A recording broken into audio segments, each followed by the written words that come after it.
Welcome to episode 184 of the Grow Your Independent Consulting Business podcast. This is Melisa Liberman, and today I'm so excited to talk with you about this topic. We've touched on it in different ways throughout the course of this podcast. 183 prior episodes, but today I really want to dive into developing your business as an employer of choice. This is something you can actually do as an independent consultant.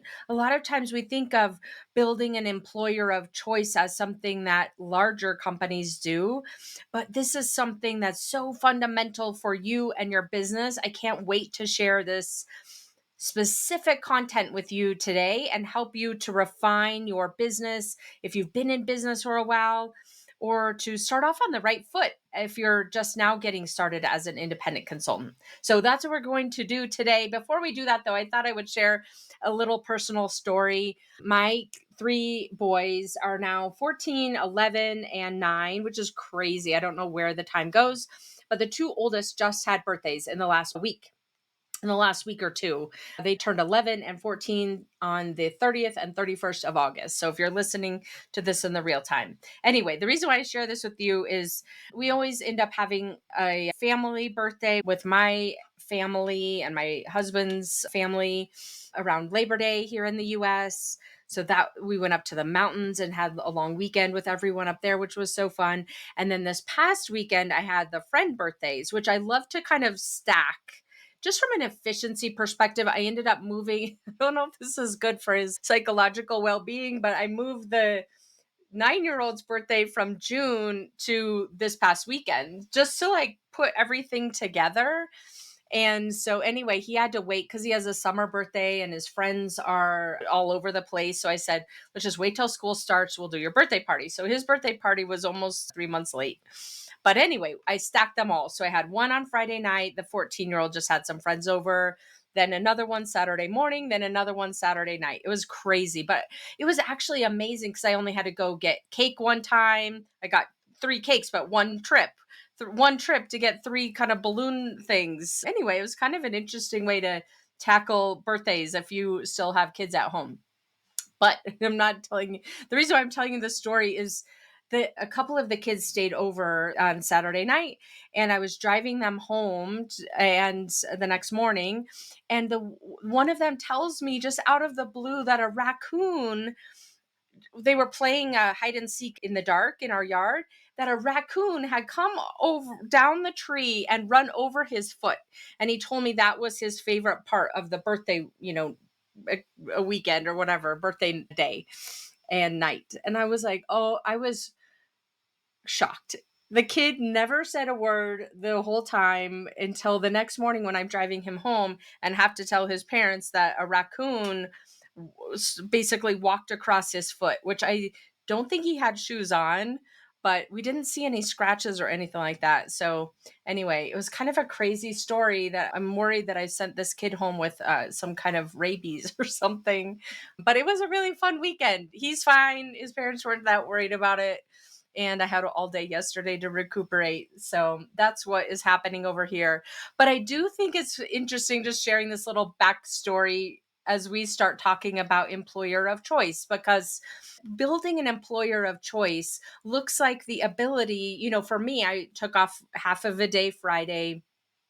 I typically don't have clients on Mondays. So it just gives like such a good buffer to plan for that kind of thing, recover from that kind of thing, and building out a schedule that allows for that kind of spaciousness and context switching that is so important. And that's why we're doing what we're doing, right? You want to be able to create your own schedule, your own quality of life, your own work-life balance. And I've set up my business in a way that gives me that space to recover from these crazy raccoon stories, for example. So anyway, that's what we're going to be talking about here today, is how you are thinking about your independent consulting business and how you might be overlooking this concept either completely or in some part of building yourself as an employer of choice. And when you are overlooking that ability to build your business as an employer of choice for yourself, what you're leaving on the table as a result of that. So I'm so excited to really dive into this concept with you here today so that you're thinking about it intentionally for your business. And as a result of thinking about your business as an employer of choice, the end result for you can be implementing strategies to improve your own work life balance, to improve the way that you deliver for clients, to improve the career path that you're creating for yourself, to improve the compensation that you're delivering for yourself and the predictability of that compensation, and so much more. So that's what we're going to be diving into here today. First, we'll talk about the agenda and then go from there. So the agenda specifically, I'm going to first just level set. What is an employer of choice as it relates to you as an independent consultant or a consultant with a micro boutique firm? Then we'll talk about what is the common approach that I see that independent consultants take with respect to this topic and how it backfires. And then we'll dive into an example, and then from there we'll talk about these 6 elements that you can leverage to build your business as an employer of choice. And then we'll wrap up with putting this episode into action. All right, my friend, so happy you're here today. The companion resource that goes with today's episode is the Consultant's Business Health Check. So you can go on to icassessment.com, the 2 letters, independent consultant, icassessment.com, and walk through this independent consultant's business health check. There are 14 components to the health of your consulting business. And I recommend doing this a couple times a year at least. So if you haven't done this recently or ever, go take this assessment. It gives you a really strong baseline from which then you can really understand where your areas of opportunity are. And likely some of them are in this zone of becoming an independent consultant's employer of choice category. Okay, so with that, let's just take a level set here. What is an employer of choice? This is a term that's commonly used, especially if you're working in any kind of HR facing consulting function. Likely you may even be doing this for your clients, which I find to be so ironic. A lot of the work we do for our own clients is the type of work that we would truly benefit doing for ourselves, and oftentimes either completely overlook or just don't prioritize. So today I want to help you really prioritize this, thinking about yourself as an employer of choice and what that means for yourself and your business. So, what is the definition of an employer of choice? One of the definitions of an employer of choice is that you building an organization or company that's highly sought after by both current employees, which is you. You are the current employee, or you may even have some subcontractors working for you or vendors working for you. It's you building a company or organization where it's highly sought after by current employees and potential candidates if you decide you want to have employees down the road or subcontractors down the road or even vendors that you're working with supporting you, that you're building an organization that's highly sought after due to your reputation by offering a supportive, a positive, and rewarding work environment. And some of the characteristics, and we're going to dive into all 6 of these throughout the course of this episode. Some of the key characteristics of building an employer of choice are you offering competitive compensation and benefits? What kind of work environment are you offering? What kind of opportunities for growth are you offering to yourself? What kind of work life balance are you offering? What kind of company culture are you offering? And what kind of purpose and impact does your company offer? So those are the 6 areas. Again, I'll run through them, but we'll dive into them in more detail here in a minute. Number 1, competitive compensation and benefits. Number 2, work environment. Number 3, opportunities for growth. Number 4, work-life balance. Number 5, company culture. And number 6, purpose and impact. We'll put these in the show notes as well. When you're an employer of choice, you attract and retain top talent. Again, that's you. You are the top talent. Are you going to attract and retain yourself, or are you building a business that's so challenging to manage, so challenging to continue, so challenging to be consistent with, so challenging to juggle that it makes it less of an employer of choice and it difficult to retain yourself? When you're an employer of choice, you're perceived as a great place to work where you feel valued and supported in your personal life, in your professional life, in your development. That's what it means to be building an employer of choice for yourself in this case, because you have an independent or a micro boutique type consulting business model. Don't overlook this just because you think that's not a thing when I'm just here by myself. It most certainly is a thing. And when you avoid or not or don't focus in on it, you end up leaving so much on the table in the sense of compensation, in the sense of growth potential, in the sense of fulfillment. So we want to make sure you're focusing in on this concept as one of the foundational areas for your business. Okay, so I told you I would share a case study with you. This is something that can be really valuable to take a step back. That's why we're doing this episode here today, why we're talking about this. It's so important to take a step back and think about, what does my business look like when it truly is an employer of choice? So the case study here focuses in on what it looks like for most consultants. And the consultant that I have in mind that I want to share with you here today is someone who took what I call the autopilot approach to begin with. She set a revenue goal, like we all do, set a revenue goal. Well, some of us don't set a revenue goal. I talk to a lot of you and you tell me, I know you're going to ask me your revenue goal, but I don't have one. That's a different topic for a different day. But she set a revenue goal. She started selling work from her past network and colleagues and built a pipeline, priced it out, sold it, and was really excited because she had landed some projects, has revenue coming in. And you may really relate to this. This is probably how you got started in some form or fashion as well. And some of the clients that work that she sold, she loved doing. Some of it felt more mundane. Some of it felt like fair compensation. Some of it felt like she was being undercompensated, but she was happy that she had been landing projects and keeping busy and was doing this for several years, just that kind of rinse and repeat, selling work through her network, pricing it as she went. And some of it worked out and some of it was not as successful in the sense of her feeling fulfilled and valued. And that was really it. That was what her business looked like. And it was built on that quote, hope is not a strategy. It was a lot of basing her business on hope, in the sense of hoping that business she was landing would be fulfilling, hoping that the business she was landing would feel challenging to her, hoping that her business overall would feel sustainable and that she would be making the money that she wanted to make. That's the what I like to call the autopilot approach.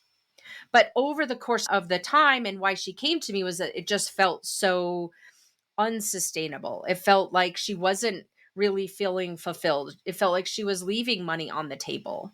And so one of the exercises that I walked her through that I'm sharing with you here on the podcast today is this concept of optimizing her business, adjusting her business to become an employer of choice, and what that actually looks like and means for her in this case, in this example. So it's what I call the intentional approach, right? We were on the autopilot approach a moment ago. What she shifted into is the intentional approach, where she and I worked together and she clearly defined her business from that employer of choice lens. She got very clear on what is that vision that she wanted her business to look like in 3 years. I always love looking out far enough in advance where it doesn't feel so, where it gives you some space, right? It gave her some space to think about and dream about what she wanted the business to look like without kind of creating some overwhelm of what am I going to need to do to get there. That's why that 3 to 5 year time frame can be really valuable. So she designed her business from that vision. What does it look like to be my own employer of choice from that lens?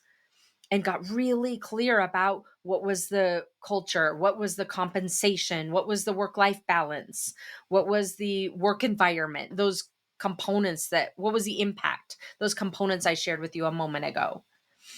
And from there, she was able to assess then from that place of knowing what the employer of choice looks like. Then she was able to take a step back and assess her current state and figure out, okay, what about the business right now is not meeting that standard of an employer of choice? And so she was able to identify several gaps in terms of the way what she was offering, what her offerings were, what her pricing looked like, and what her target client looked like. Those are the three big things that stood out to her. And so she then was able to take that information and create a plan to go build her business. Again, not from the perspective of what do clients want? What will clients pay? What is most realistic or practical for me to sell? She took the approach of looking at it from the employer of choice lens and what she was wanting to build for herself as a business. One of the concepts we use that I want to share with you in this episode is really thinking about it from wearing a CEO hat and designing her business and what she was offering and how she was offering it and how she was wanting to deliver it and what the pricing looked like, as if she was designing that for herself, the consultant. So she's got two people in her business, even though she's one human, she's got two people she's designing for. One, which is the CEO and what that business looks like. And then how is she designing it in a way that the consultant part of her that gets to deliver wants to be there to deliver that work. And quite frankly, the salesperson version of her, there's probably three versions actually. The salesperson version of her, maybe even four, the marketing version of her wants to go market this. And the sales version of her wants to go sell it. And the consultant version of her wants to go deliver it.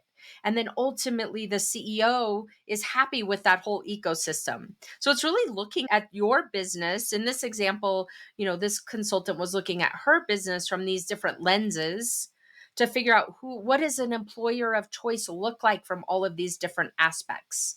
And so for you, think about it in that sense as well. What are the different hats that you wear? What are the different roles you're playing in your business? And then what does an employer of choice look like from those different lenses?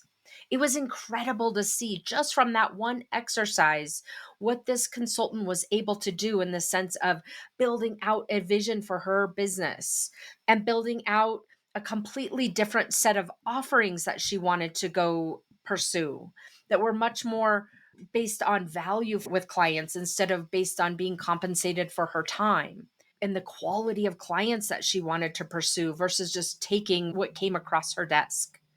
The pricing that she was able to double because of this exercise and the way she started thinking about herself and her business and the different kind of employee roles that she was playing. And so that's why this concept can be so valuable for you in your business, jumping off of this example that I just shared with you, this case study I just shared with you. Okay, so with that, let's take another level of detail and start thinking about how to defining your own business or designing your own business as an employer of choice. So let's just start off at the macro level and think about this from the perspective of that 3-year vision for yourself. What do you want to define? What does it mean for you to have an employer of choice type of a business? Again, thinking about those different hats that you might be wearing. At a minimum, the CEO hat, the salesperson hat, the marketing person hat, the consultant delivery hat. What are the must have characteristics of you as an employer of choice? What are the nice to have characteristics for you as an employer of choice? And what don't you want? I'm going to share with you a lot of questions in today's episode. So we will put all of them in the show notes so that you can just go there, copy them, and start working on them in your business owner thinking time. Okay, so that's what the first thing is. You just want to really think about this at a very high level about What are the characteristics when you think about your business as an employer of choice from those different lenses? And then we'll dive into the another layer of detail here. Let's start with compensation. What is the salary when you think about you as an employer of choice? What does it look like from a salary and benefits perspective, from an overall compensation perspective, total compensation perspective? Ask yourself, what income do you require? A lot of times we take the opposite approach, right? Which is, okay, how much money am I making? And then how much can I pay myself based on that amount? Look at it the opposite way. What is the income that you require as an employee? What could be the unique compensation structures or benefits you could offer to yourself as an employee to make your company stand out?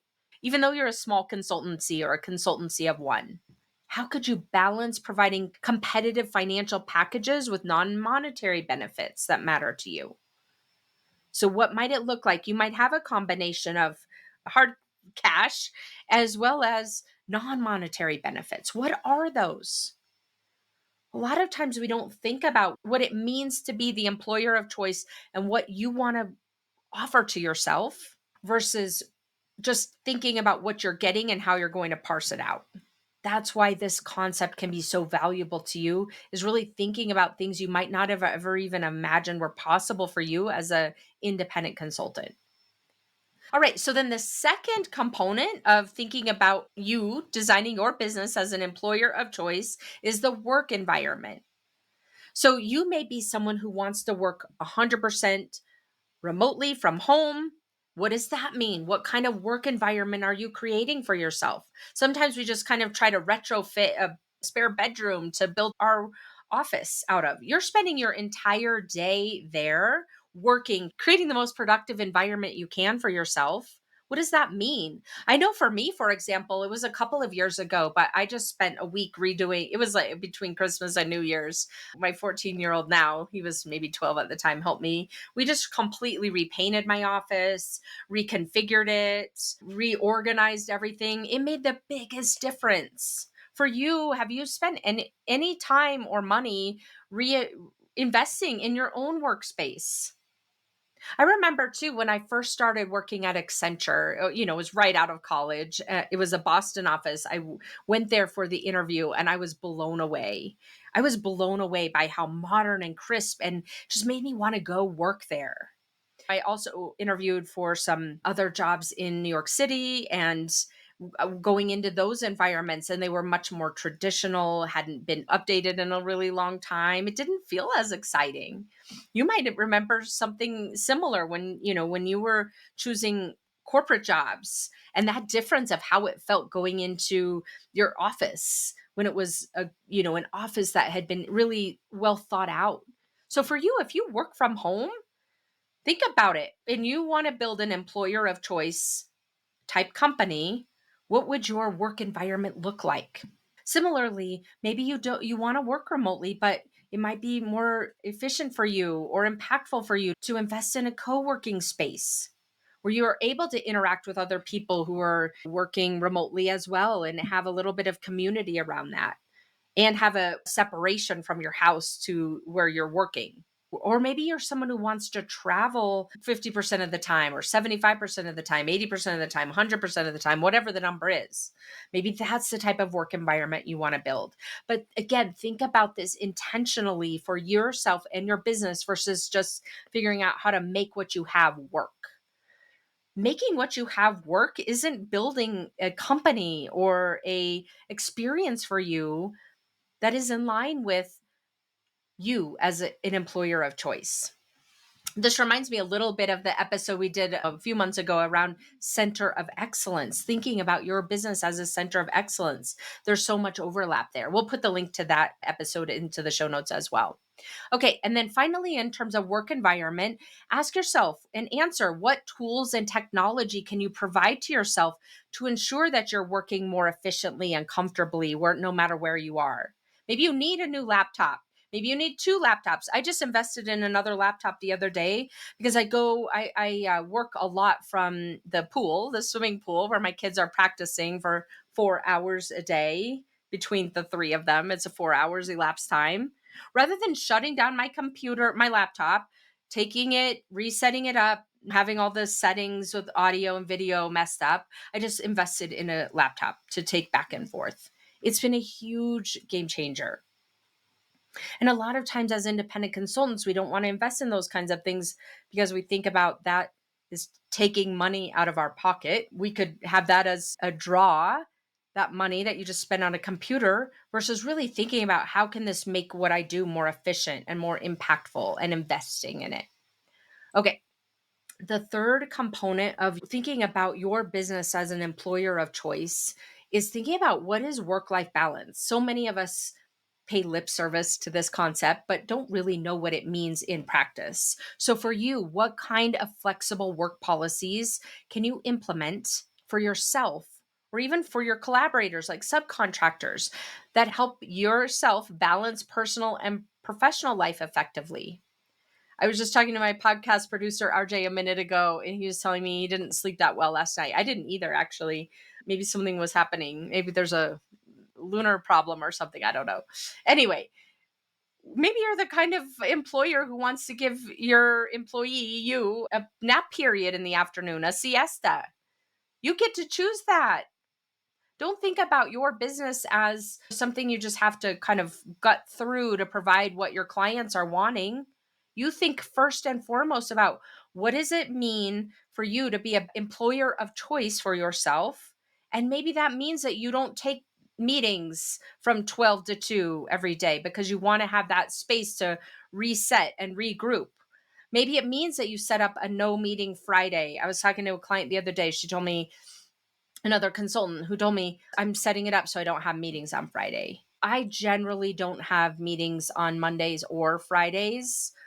Sometimes I compromise that. I compromise it a lot more in the fall and winter than I do in the summer, but it gives so much more space to be able to think and work on projects versus trying to context switch all the time. So for you, think about, what does work-life balance mean for you? The second question here that you want to consider for work life balance as you're designing your business as an employer of choice: how can I ensure I'm supported in avoiding burnout and maintaining overall well being? Maybe your business provides some kind of well being program for yourself. Maybe it provides time and a membership to a gym. What programs do you want to offer for yourself as an employer of choice? The next one is company culture. What culture are you intentionally building when you think about your business as an employer of choice?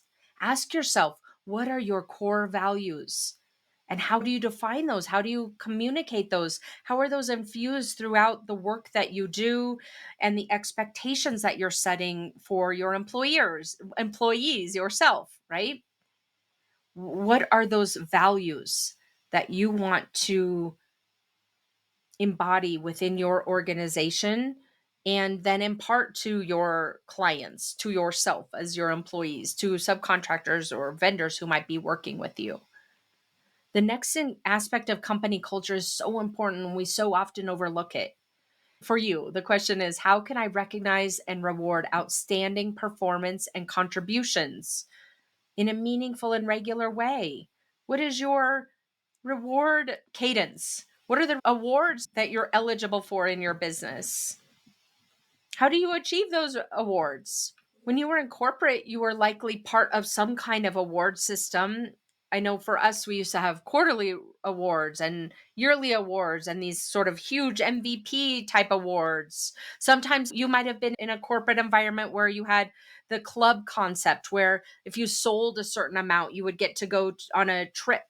Or maybe you were like me and you didn't qualify for those trips because you supported the sales team, but they got to go take them, after you were providing all this subject matter expertise. Whatever it was, like, remember all of those club type trips where the salespeople would go all over the world and have these incredible experiences, amazing dinners and famous singers coming to play for them, all of those kinds of things, right? What is your version of that for your company and for yourself?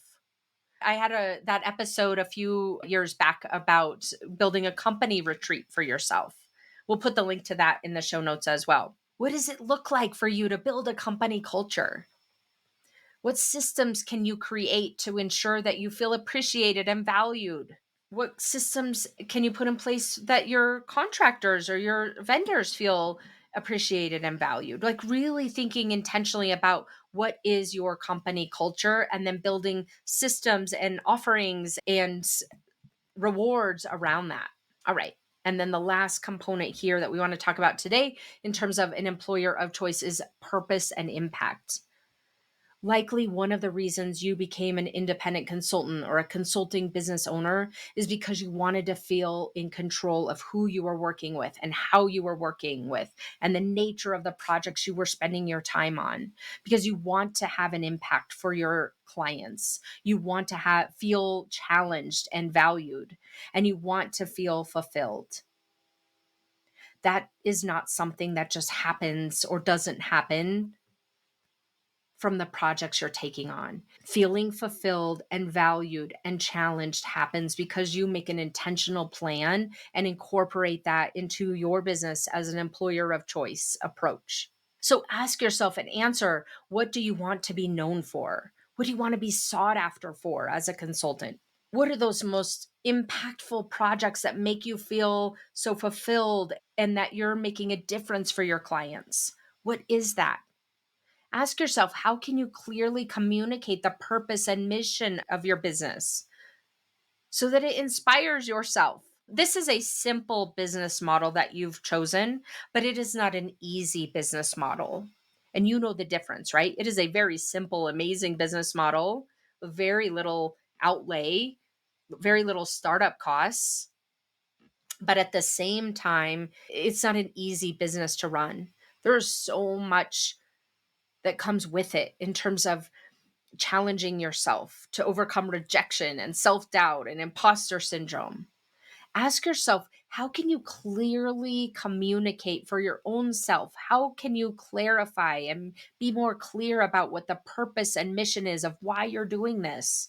So that when you hit those rough patches or when you encounter self doubt, you can go back to the reason why you're doing this in the first place and inspire yourself.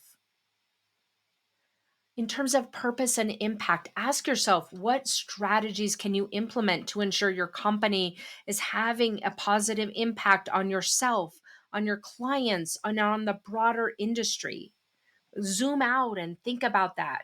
Again, so you've got this to lean on when things get challenging, which they invariably do. Listen, I've been doing this for 12 years. In some ways, things that felt so challenging in the beginning are no longer an issue, but there's always something that feels challenging. I think I've told you this so many times on this podcast. There are many days where I ask myself, maybe it would be easier to go back to corporate or go work at Starbucks. I just know that that's just the grass is greener kind of effect. It's not true.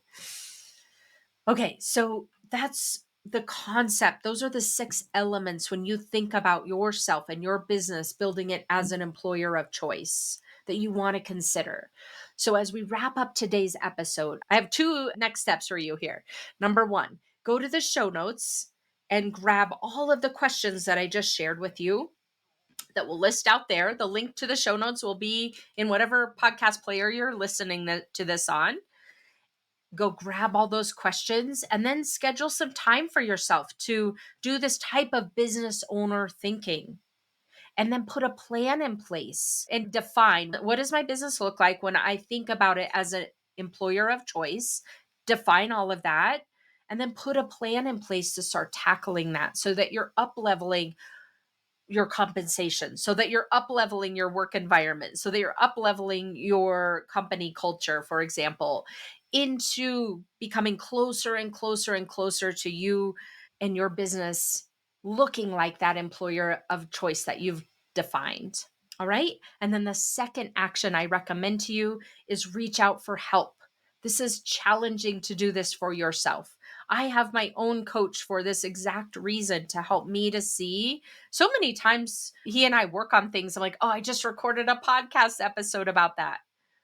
It's so easy to see this for other people. It can be so challenging to see it for ourselves because we get in our own way as humans. So reach out and see if coaching would be a good fit to help you to up-level your business, to get it closer to looking like that employer of choice for yourself, where you're making more money, where you're making more impact, and where you feel that work-life balance really looking like the way you want it to.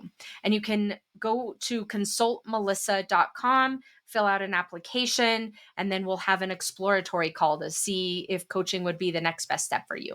All right. Thank you for tuning in, and I look forward to seeing you again next week. Take care. Thanks for joining me this week on the Grow Your Independent Consulting Business podcast. If you liked today's episode, I have 3 quick next steps for you. First, click subscribe on Apple Podcasts or wherever you listen to make sure you don't miss future episodes.